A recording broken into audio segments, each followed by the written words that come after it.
Good day mga kaibigan! Sa ngalan po ng mga bumubuo ng programang Bite Size, ako po'y taus-pusong nagpapasalamat sa mga patuloy na sumusuporta at sumusubaybay sa amin.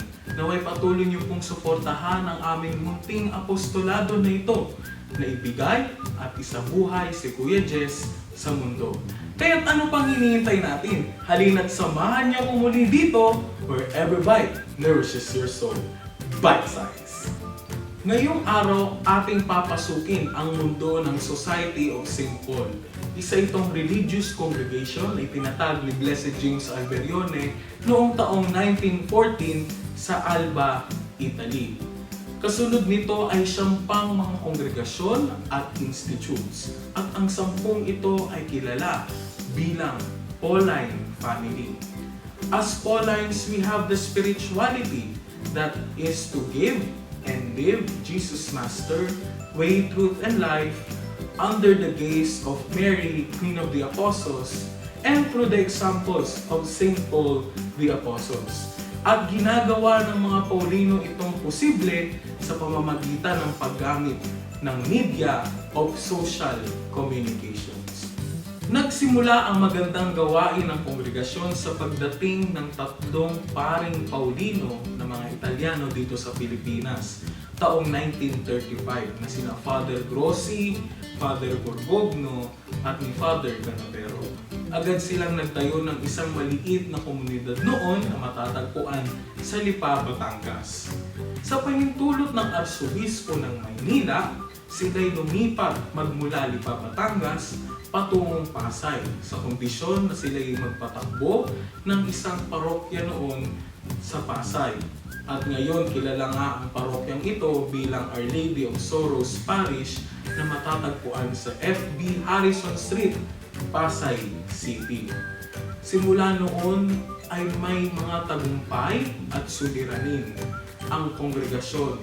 Lumipas ang napakaraming panahon, ngunit sa kabila ng mga tagumpay at suliranin ng mga naunang Paulino dito sa Pilipinas, batid nila na sila'y ginagabayan pa rin ng Diyos sa pamamagitan ng kanyang mga grasya. At dumami pa ang bukasyon sa pagpapari at pagiging brother. Sa ngayon, patuloy pa rin ang misyon ng mga Paulino dito sa Pilipinas. At ito'y sa pamamagitan ng mga St. Paul's bookstores na makikita natin nationwide. Gayun din ang Sambuhay TV Mass na ating mapapanood tuwing linggo sa TV Maria at ang kalalaunch lang na St. Paul's application na available na sa inyong mga cellphones, tablets at kung ano-ano pa. At madadownload nyo ito sa inyong mga Android at Apple App Store. Tama at totoo po ang inyong narinig mga kaibigan. Isang kapisana na binubuo ng mga writers, videographers, photographers, layout and graphic artists, at mga creative directors. At ito'y ginagawa nila para kay Kuya Jess upang lalo pang siyang isabuhay at ibigay sa mundo.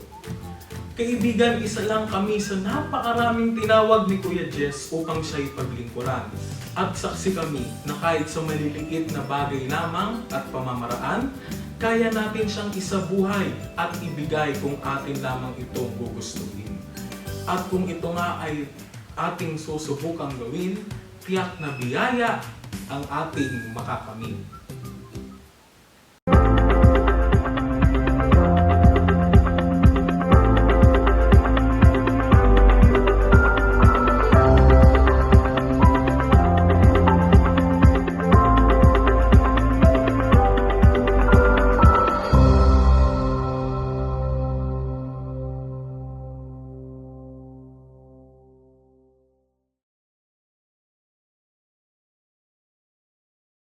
Naway pagpatuloy niyo po ang pagsuporta sa programang ito ng aming apostolado. I-delete mo muna yun. Please. Hindi magdi-delete. Hindi na. Diretso lang. 3, 2, 1. Shoot. Matapos sa pahintulot ng ating makakamit. Ulitin mo. Ulitin ko parang, Ulitin mo. Smile. Ang smile lang, smile. Hindi. Ulitin ko lang. Kaya mo? Pagod na ako.